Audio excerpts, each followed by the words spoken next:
Meu Jeito, podcast que também é um guia para inspirar e trazer insights para você trabalhar e melhorar sua qualidade de vida do ponto de vista físico e emocional. São histórias que impactam positivamente a nossa vida e nos encorajam para buscar os nossos objetivos, nossos sonhos. Agora eu vou falar com a Luana Rodrigues, uma mulher assim forte, que eu nem sei quanto, mãe também, empreendedora, e ela vai conversar comigo agora, né, Luana? Bem-vinda. Muito obrigada, Tati. É uma honra sentar aqui ao seu lado. E para mim é um prazer. A gente estava conversando um pouco antes no offline, né? Sobre a sua história, sobre as coisas que você viveu. E eu queria que você compartilhasse um pouquinho quem é a Luana, de onde você vem. Compartilho, sim. Bom, primeiro as pessoas pensam que eu sou alagoana, mas eu não sou, eu sou baiana, mas moro em Alagoas e me sinto adotada aqui nessa cidade, nesse estado. Eu já morei em outros estados também, mas Alagoas me adotou. Eu já venho de algumas lutas, que não apenas a minha maternidade atípica ou as minhas dificuldades visuais, mas eu já fui uma mulher que precisou superar e sobreviver à violência intrafamiliar. E talvez essa base e toda essa sobrevivência, resiliência, por que não usar essa palavra, resiliência, de se enxergar, eu não fui a culpada, de se enxergar, eu precisei buscar justiça, né? Onde em casa o meu algoz era meu pai, né? Quem me violentou, né? Durante uma década, mesmo sendo uma autoridade aqui na cidade, né? Ele era um promotor de justiça e é hoje ex-promotor, porque também está na prisão. A minha história precisou ser, a partir dali, aquele momento da liberdade. Eu precisava falar, senão não quer ficar livre. E quem sofre uma violência assim, se não falar, ela não se liberta. Só que essa dor, ela não é para sempre, né? Ela não é para sempre. Você vai cicatrizando ela a partir das falas e a partir do acolhimento. Eu vejo hoje uma sociedade diferente, né, sobre esse assunto, porque isso já tem alguns anos, né? Uhum. Então eu vejo que hoje estamos modernizando e tendo um olhar mais humano. Na minha fase de depoimento, tudo era algo assim um pouco mais, vou chamar assim de mais difícil, para não falar um outro termo, porque as pessoas às vezes não tinham aquele acolhimento, não tinha uma mulher na sala, eram mais homens ali te ouvindo, então era muito difícil. E tinha impressões ou falas que faziam duvidar do que você estava contando? Sim, eu vou te falar uma fala de uma das pessoas que estavam, a autoridade nesse depoimento. Ele era um promotor lá, que fez essa pergunta: quando você então casou, por que você não conseguiu falar? Gente, como se fosse assim, como é que se consegue falar? Vai ser nesse dia, não é assim. Exatamente. Então, uma das falas mais fortes que você teve a oportunidade, estava livre, por que não falou naquela hora? Nossa, não é naquela hora. Inclusive, a hora que eu tive a coragem de falar foi em meio a um luto. Um dia, eu fui mãe de uma menininha e ela morreu aos 8 dias de vida. Aquilo foi algo assim, era para eu vivenciar só o luto. Mas o luto trouxe uma coragem que eu disse: agora eu vou enfrentar. Agora eu vou contar tudo, eu vou denunciar, eu vou entrar com processo. E se ele fizer alguma coisa contra mim, até um favor que faz, porque eu estava num luto, né? Mas só que esse momento, ele foi me abrindo outras portas, né? Eu fui virando, vamos dizer, uma ativista. Eu não sei se esse é o nome. Quando as pessoas falam, eu sou ativista, eu acho tão bonito. Eu acho assim tão forte. Eu não sei se eu sou exatamente isso, mas já fui convidada para falas, e ali eu acho que eu sou feminista. É meu posicionamento, com certeza. A mulher precisa de proteção. O fato de você conseguir falar, ir atrás assim, da punição devida, e por ser o seu pai também. Isso é um ato de feminismo e um ato de coragem extremamente valoroso. Precisei segurar a mão de outras mulheres, porque quando você conta a sua história, uma outra história é contada para você. Sim. E é a partir das falas que outras vão tendo coragem. Eu comecei a usar a história, não era para me vitimizar, e longe disso. Hoje eu falo para você, essa história eu não sinto dor no sentido de, vou chorar, não estou bem. Eu fico tranquila e espero que você também esteja. Quem está me ouvindo, aqui na cidade, isso foi totalmente resolvido, graças a Deus, a justiça aqui foi feita, mas tem casos que isso não acontece. E especialmente os números de feminicídio têm nos mostrado isso. Né? Então, eu até aproveito, já que iniciamos pela minha história, de dizer que acredite em denunciar e pense que essa dor ela não vai ser para sempre. Essa dor não define a sua história. Você pode vivenciar ainda uma outra vida, uma vida de liberdade e feliz, né? De acolhimento. Precisa ter cuidado com o seu lado psicológico, precisa. Eu acho que é uma política pública ainda incipiente nesse sentido para as mulheres que sofrem violência, mas as mulheres podem também serem as protagonistas desse passo que a gente precisa. E aí eu, lá na frente, me torno mãe, né? Depois dessa história um ciclo ter fechado, eu inicio um casamento que foi feliz e que também teve um momento no final dele que não foi muito feliz. E aí eu me torno a mãe solo de 5 filhos. Tati, 5 filhos. 5 filhos. Mas saio de um casamento não muito bem, pesando 45 quilos e a dúvida de um diagnóstico. Um filho dos 5, me chamou a atenção, que é o meu Benício, o número 4, que eu digo, meu número 4. Ele era muito diferente dos 3 mais velhos. E o pequenininho ainda era muito bebê. Quando eu me divorciei, ele tinha 1 ano, ia fazer 1 ano. Então, aquele momento era observar uma criança tão diferente que não sorria, não beijava, não tinha... Ele pulava com aqueles gestos que os especialistas chamam de flapping. Mas eu dizia, a borboletinha. Que ele era assim, direto. Da mamãe. O meu menininho, a borboletinha da mamãe. Direto, pulando. E a fala que não saía. E um dia, ele saiu de casa. 3 da manhã. E aquilo foi acabou. Não é típico. Isso não é normal. De uma criança de 3 anos de idade ficar longe da mãe e fora de casa. Mas calma que eu vou explicar que ele estava bem de madrugada. Deus foi junto os anjinhos da guarda com ele e o vigia em frente na minha casa. Tinha um outro vigia que viu o portão abrir, me avisou, eu saí de casa praticamente no mesmo momento, né, que ele. Só não sabia o que tinha acontecido. E quando eu dobro a esquina da minha casa, tem uma praça que eu vendia bolo lá, que eu não disse, mas eu sou confeiteira. E aí tá lá meu filho com 6 policiais. E uma policial maravilhosa cuidando dele, dizendo, pra que você veio, mãe? Eu já ia levar pra minha casa, porque ele é lindo. Aí meu filho é lindo. E ela já queria comprar fralda, mamadeira e levar pra casa. E eu, graças a Deus, meu filho. Mas ali encerrei, eu sabia. Sabia que agora eu tinha alguma coisa pra fazer com ele. E 1 ano depois, veio a pandemia e veio o laudo. Pandemia, laudo, uma mãe com depressão, 45 quilos. Esse histórico que eu já contei encerrado. Filhos. Um know-how, assim, de superar, mas ali parece que eu zerei. Eu falei, meu Deus, por onde eu vou? Eu não sabia o que era autismo. Você viu, assim, uma superação, né, que você vê ali da violência familiar para a maternidade atípicas, são muito diferentes, são assim. Dores diferentes, são abismos diferentes. E aí, assim, especialmente o começo. E eu tava caminhando só, porque na pandemia tava todo mundo isolado. Eu não podia, então eu tinha que levar até meu bebê comigo, né? O caçulinha ainda muito novinho, então eu ainda não tive nem tempo de observar, eu não tinha esse olhar. Eu me formei em Direito, era confeiteira, formada em Direito e 0 para a saúde.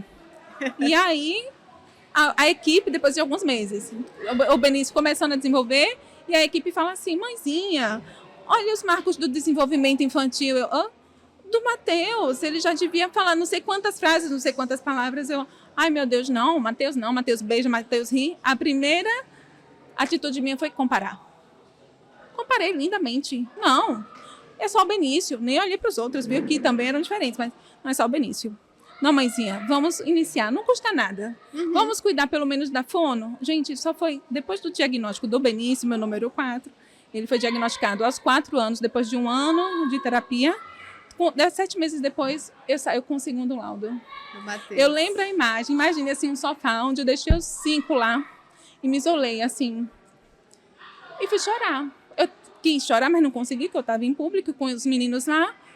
Mas eu estava com 2 laudos na mão, nem sabia eu que eu ainda ia ter os outros. E eu não sabia mais para onde ir. Eu me via assim, tão despreparada.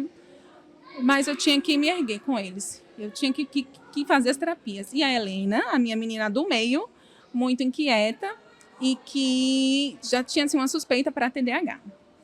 E dislexia também. Só que eu achei que era pandemia, que ela não lia, que ela não conseguia fazer essa junção da fonema com a visual das letras. Enfim, saiu um laudo também para minha filha, mas eu pensei, sabe o que? TDAH é leve. TDAH. Gente, TDAH, minha menina não para, não. É não difícil, para. né? Olha, dormindo, ela ficava assim. É incrível. A menina também mais forte da casa, é a que menos adoece, diga-se de passagem. E no meio desse momento de pandemia, comecei a perceber uns traços de depressão no meu mais velho. Só que nesse Quantos momento... anos ele estava? Ele estava com 12. Só que nesse momento, imagina, uma mãe confeiteira, mãe de 2 filhos, já é ativista ali na causa feminista, agora já entrando na causa PCD. Eu tenho, né, deficiência visual, eu nem mencionei isso, gente, porque nem dá tempo a mãe se olhar, né? Mas vai falando dentro do contexto. Nem dá tá tempo a mãe bem. se olhar, mas eu tive eu tive descolamento de retina em 2014, em 2016 fiquei monocular, perdi o olho esquerdo e o olho direito era perfeito, então eu fazia as coisas. Eu sentia diferença pela perda do olho esquerdo, mas para mim tudo era normal. Até o dia que rompeu de novo a retina do olho direito e aí piorou a visão. Fiquei com menos, né, da metade da visão, mas continuei a vida, com distorção nas imagens. Mas a gente tem que seguir. Não tive outra opção, 5 filhos, né, gente? Então, voltando pro Cauã, que é o meu mais velho, ele teve realmente um quadro de depressão que eu achei que era só isso. Mas eu já estava tão próxima da psiquiatra dos meus filhos pequenos que eu disse, vou levar para a doutora Ana. Ela vai saber o que fazer. Quando eu chego lá, conto tudo. E ela pergunta como é o Cauã. Ela realmente fez muita pergunta. E bom, é só depressão. Ela, muita pergunta. E entra o Cauã. E sai o Cauã. E chama a mãe de novo e fala, mãe, não é só depressão aqui. Gente, Depressão imagina... era a ponta, né? Imagina aquele buraco, assim. Imagina se aqui na minha frente é um buraco de infinitos metros. Eu caí ali dentro quando ela disse o nome. Aqui tem traços de autismo também. Ai, gente, que dor. Dói. Ninguém sabe não como dá um diagnóstico. Ninguém nunca devia ridicularizar uma mãe, não, atípica em nenhum lugar. Não sabe o que dói. E nem fazê-la invisível. Não. Aí eu entrei nesse buraco. E entrei no segundo quadro da depressão, eu também. E eu disse assim, agora, para onde eu vou, Ana? Que mãe é essa? Eu comecei a chorar. Eu disse, onde eu estava que eu não vi. E realmente ele era muito diferente. Ele é tímido. Só que eu achava que era só tímido. Mas era tão tímido que ele não dava bom dia olhando pra gente. Ele não tinha contato visual algum. Ele andava tão, aspas, tímido, que ele não mexia os ombros. Ficou com problema na coluna. Né? Meu filho já estava altamente comprometido. E que mãe eu era. Eu comecei a não me acolher. Eu não acolhi a Luana, não. Ali eu dei um pé na bunda da Luana. Eu disse, olha, tu, hein? E aí tratou mãe e filho. Salvou a vida dos dois. Só que aí, vamos lá. O diagnóstico é a rota. Terapia. Foi o diagnóstico do quarto. Do quarto filho. Como Dos foi pequenos, a minha menina TDAH, depois eu te conto como foi o TEA dela. O Cauã, mas eu já, né, nesse meio, aprendendo tudo, indo para palestra, eu tô aqui no Salto Azul, aprendendo tudo e aprendi muita coisa aqui. E aí, eu levo eles, né, porque eu sou mãe solo e eu não tenho rede de apoio, não tinha. E aí, eu sentadinha com os 5, sempre era assim, os menores para cá, os mais velhos para lá. E nesse dia, um dos meus filhos, que esse é o Davi, eu tô falando do Davi, que é o meu segundo mais velho. Ele bate no meu ombro no meio da palestra. Uma palestra não tinha acabado. Inclusive, era uma palestra da presidente da CIST, eu acho. E quantos anos ele estava? 10 aninhos. Bate no meu ombro e faz, mãe, você viu? Eu sou autista, eu acho que eu sou autista. Gente, o pulo que eu dei. Não, menino, você não é autista. Que isso? Só porque anda na ponta do pé. Meu filho anda na ponta do pé. Sempre está andando na ponta do pé até hoje. Mas faz fisioterapia, gente. Aí ele, mãe, olhe pra mim. Mãe, você lembra? Eu faço isso sempre. Ele realmente brinca com os dedinhos de bebê até hoje. Ele fica ali. Ele torce o cabelinho, fica assim. E eu sempre recebi muita informação. Dificuldade, mãezinha, de assimilação de conteúdo. Mas ninguém nunca chegou. Leva para um neuropediatra. Gente, eles passaram por excelentes escolas. Mas o mundo não estava preparado 10 anos atrás para as crianças autistas. E eu recebi algumas informações. Aí eu, não, meu filho, você não é não. São poucos sinais, filho. Não é assim não. Autismo não é assim. Olha, eu sabendo de autismo, eu sabia nada. Autismo não é assim não, filho. Mas ele estava muito tristonho naquela fase. Vamos para a doutora Ana. E aí eu chego na doutora Ana achando que dessa vez eu não ia ouvir aquilo. Não, eu não ia. Esse não. Esse não. Davi não. E aí ele entra, aquela história toda da anamnese, ele sai e aí eu entro e ela fala, Lu, como é que você está? Ela começou diferente, como você está? Aí eu, sim, e o Davi, olha, dessa vez vamos fazer assim, ele tem sinais sim, ele tem mais sinais, mães, do que o que você pensou e do que o que ele relatou, ele tem outros sinais. Aí eu, não, Ana, eu não aguento mais não, Ana, não. E ela, vamos fazer um teste de avaliação neuropsicológica nele. Uhum. Vamos fazer esse protocolo com ele, vamos cuidar se ele realmente não tem tanta facilidade assim, de convívio, de interação. Enfim, olha, ela citou tanta coisa que eu disse, meu Deus, se eu já me achei uma mãe. Quando eu escutei do Davi, eu falei, nossa, acabou. Aí eu gastei todo o meu dinheiro que eu tinha, que eu tive tanta pressa de fazer aquela avaliação, banco, empréstimo, fiz de tudo. Durou alguns meses e ele pontuou, realmente, para TEA. E aí fechou o diagnóstico dos homens, os 4. E a mãe já estava descabelada, 3 semanas sem pentear cabelo. Tira a força eu para acordar e seguir no dia e dar continuidade no outro dia. Eu vou te contar que esse era o ano, o do Davi, era o ano de 2022. O ano 2022, só que o laudo dele saiu em 2023. Não, finalzinho de 2022, e eu já estava com a prescrição para sim, eu falei que ia falar da Helena, né? Uhum. A equipe da Helena salvou a Helena, a equipe dos terapeutas ali. Que ela ia e falava, mãe, você não pode insistir com a psiquiatra dela, porque a sua filha tem busca, eu me lembro da fala, tem busca sensorial para TEA. Aí eu, busca sensorial para TEA. Não, ela é TDAH. Não, mãezinha, vamos lá, observe. Eu observava. Não encaixava ainda, eu não entendia. Uhum. Aí eu, não, vou falar com a doutora Ana. E a doutora Ana, olha, Luana, eu realmente acho que não, mas vamos fazer essa avaliação com a Helena também. Aí eu, ai meu Deus. Então aí virou o ano de 2023. Eu já estava engajada em um sentimento de muito convívio com famílias, indo para muita palestra, ouvindo, começando a ter contatos com outras histórias. E um dia, em maio de 2023, nem de longe eu tinha ido o laudo da Helena, porque assim, o que eu fiz? Eu falei que foi em 2022 o laudo do Davi, não, foi em 2023. Pediram em 2022, aí eu iniciei em 2023. Então ali eu já tinha... O que aconteceu comigo quando me pediram da Helena? Eu mesma disse, eu não tenho condição emocional de receber 2 laudos ao mesmo tempo. Eu acho que eu não vou receber, ainda achei assim, não, acho que não é. Mas eu não tenho condição de receber 2 ao mesmo tempo. Primeiro eu vou no Davi, que está com depressão. E depois, imagina você escolher quem salvar. Sabe, eu me senti aquela mãe que está segurando 2 filhos, que está prestes a cair em um abismo. Eu salvo qual primeiro? Péssimo aquilo, eu não desejo a mãe nenhuma. Eu não tenho dinheiro para 2 avaliações neuropsicológicas. Eu vou salvar aqui o Davi, vou segurar a Helena para cá. E eu levo o Davi para essa avaliação. E quando acabar dele, eu começo a da Helena. E aquilo era 2023. E eu andando nas palestras, audiências públicas, Deus coloca, eu vou falar que foi Deus, tá? É meu sentimento de espiritualidade, de religião. Deus colocou um propósito no meu coração, ouvindo muitas histórias, muito mais difíceis que a minha, eu vou dizer assim. Você já estava ali envolvida no mundo atípico, né? Pelos outros meninos. Já, por causa das clínicas, do SUS. Na recepção, você escola. Meus filhos foram crianças de SUS, meus filhos foram crianças de escola pública e privada. Eu já estava caminhando em todos os lados. Defensoria Pública, todo canto. E aí, era maio de 2023, Tati. Maio de 2023, eu estava na audiência pública, eu já tinha ouvido vários relatos. E ali, Deus coloca no meu coração que a gente tinha que unir, que eu precisava fazer alguma coisa.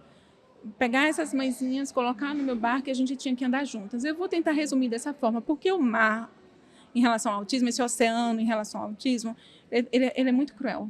Ele não é bonitinho, não. Ele não é azul, ele não é colorido, ele não tem uma fita bonita, ele não tem um laço, ele não tem nada de lindo.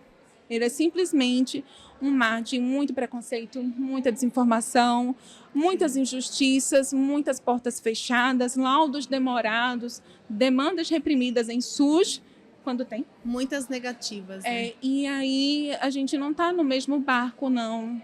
A gente está assim, tem uma mãezinha no transatlântico, eu estou usando as palavras até de uma mãe atípica, aqui de Alagoas, que tem mãe em transatlântico, tem mãe andando num bote salva-vidas, mãe, eu acho que era eu. Bote salva-vidas, e umas mães nos barquinhos melhorzinhos, E eu pensei, vamos unir essas mães e vamos navegar juntas e vamos empreender juntas. Eu botei no meu coração que eu ia unir as mães, mas eu pensava, mães, pais. Porque muitos falam assim, mãe atípica, tudo bem. Somos a maior parte cuidando das pessoas com deficiência. 80% que Isso, ficam. Né? É uma estatística real. Sim. Mas existem os pais que ficam, são bem poucos. Tem os 20%.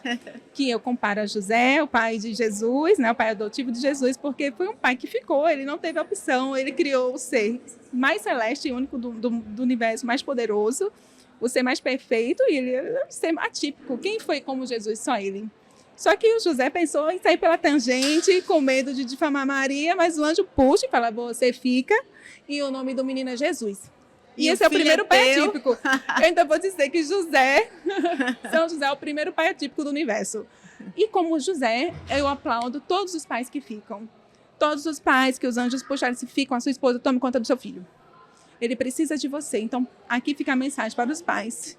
Não abandone seus filhos. Uhum. Os seus filhos precisam de você, tal qual precisa da mãe. Mas você é insubstituível. E assim eu pensei, esse projeto é para família. Vamos buscar espaços, inclusive, para as famílias empreenderem juntas. E você conheceu essas famílias aqui? Sim, conheci, tive o prazer de comprar das mães, comer, tem umas que são gastronomia, então comi também, almocei, lanchei, tomei café, coisas maravilhosas. Também pude ver os produtos. Fico feliz de ouvir. E eu concordo com você. Falei para uma, pelo amor de Deus, arruma um fornecedor para fazer um tênis desse lindo, número 38, porque só tem de criança, né? Um dos tênis. E então, assim, eu te escutando, eu vejo um lugar de força e de coragem, né? E como se fosse a peça do quebra-cabeça que você movimentou para todas as outras encaixarem. Precisa de uma para dar o pontapé. Porque às vezes a gente está tão sozinha que a gente não vê saída, né? E precisa de uma de nós para falar assim, olha, vamos se juntar aqui, em vez de estar cada uma num bote, vamos juntar tudo e fazer um barco. É sobre isso, né? Tati. E a gente não está falando de navios, não estamos falando de barcos. Exato. Né? Estamos falando de rede de apoio. Eu não tinha e hoje eu posso dizer que eu sou uma rede de apoio. Sim. Eu posso dizer que hoje eu tenho a rede de apoio que eu formei e que é a minha rede de apoio. Sim. Aquela mãe solo de 5 filhos que não tinha rede de apoio, hoje eu não posso dizer isso, tá aqui na minha camisa, tá ali elas. Sim. E eu fiquei arrepiada agora. Então, essas mães, eu comecei, alguns meses depois desse sentimento, eu comecei a criar um grupo de WhatsApp, abri um perfil de Instagram e comecei a falar. No dia desse momento que eu tive esse pensamento com Deus, eu já chamei uma mãe do lado, a Mércia, vice-presidente do projeto, já chamei ela, mãe atípica também, guerreira, empreendedora. E, vamos, ela topou, mas eu fiquei em silêncio tantos meses. Quando eu faço nascer o projeto, Mércia, venha, viu? Tá? Agora a gente anda. E já fui chamando outras mãezinhas. O sentimento nasceu no momento em que eu escutei também uma mãe me falar, olha, a diretora mandou tirar minha filha da escola, não suporta mais cuidar da minha filha. Eu, não, vamos pro projeto. É assim, o projeto é desse jeito. E aí eu começo a andar nas secretarias, em prefeitura, pedindo espaço inclusivo para empreender, Tribunal de Justiça, Tribunal Regional do Trabalho, aqui a Justiça Federal que nos acolheu também. E, gente, aqui em Alagoas já nasceu uma lei que inclui no calendário de eventos oficiais do nosso estado uma semana inteira exclusiva para a Feira das Famílias Atípicas Empreendedoras. Tem até o nome do projeto. Ai, que coisa. Isso depois de muito caminhar, de muitas feiras, de pedir, de bater na porta mesmo. Sim. Mas bater levando um bolinho, né, minha gente? Eu sou confeiteira. Leva um bolinho, leva uma camisa, vai levando um mimo. Vai com a fé. E hoje você tem quantas famílias no 337. 337. Na ativa, na rua, empreendendo, tem mais de 100. E as outras... Cada uma tem seu papel. Cada uma tem seu papel. Aí você pergunta, e as outras? Não, as outras estão no mundo digital. A gente no grupo vende, troca, indica, vende lá no Instagram. Gente, é muita venda. Que legal. E eu já escutei muitas mudanças de histórias, de vida para melhor.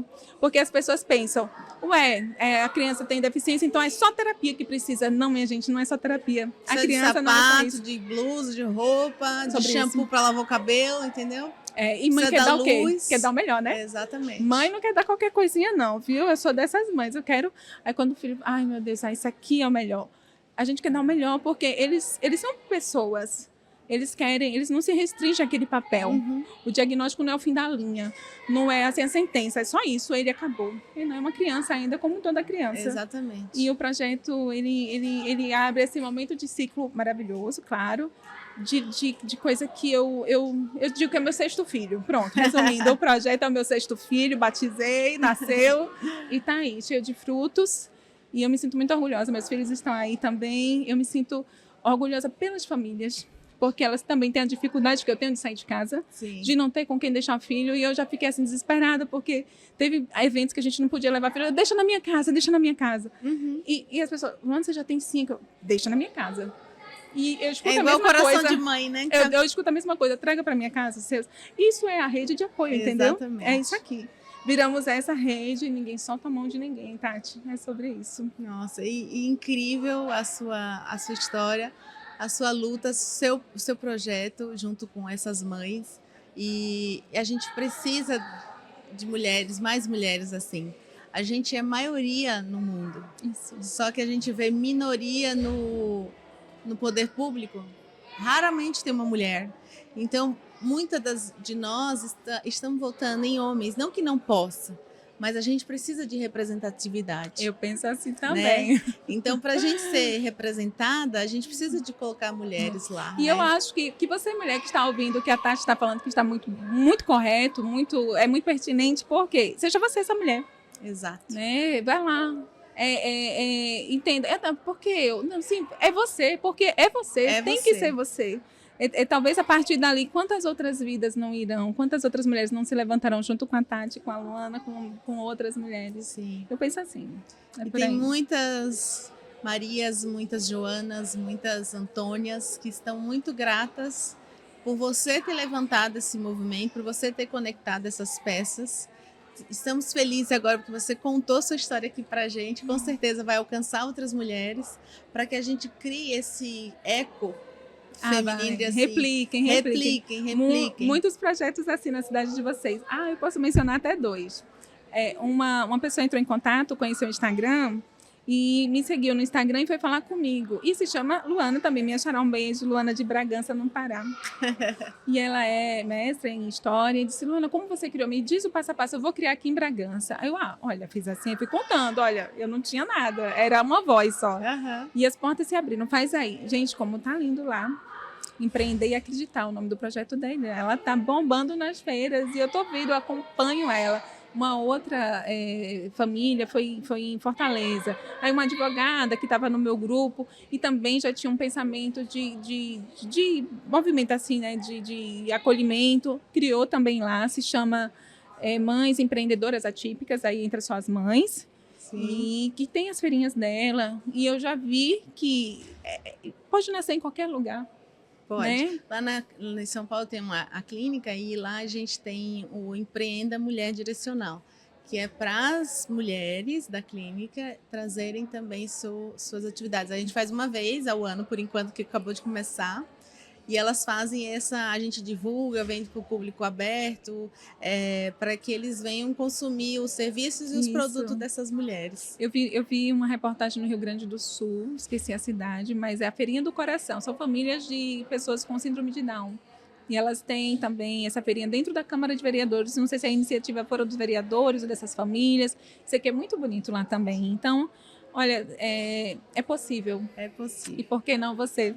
Né, inicia aí na sua cidade, chama as outras famílias lá da clínica, se reúnam, vendo. A gente já fez bazar também, troca-troca de roupa, uma roupa que não dá mais em mim, mas dá na minha amiga lá, a mãezinha do Pedro. E ninguém tem essa, vamos dizer, essa hesitação de usar é a moda, né? A moda circular. Exato. Está até em alta. E é isso. Muito obrigada.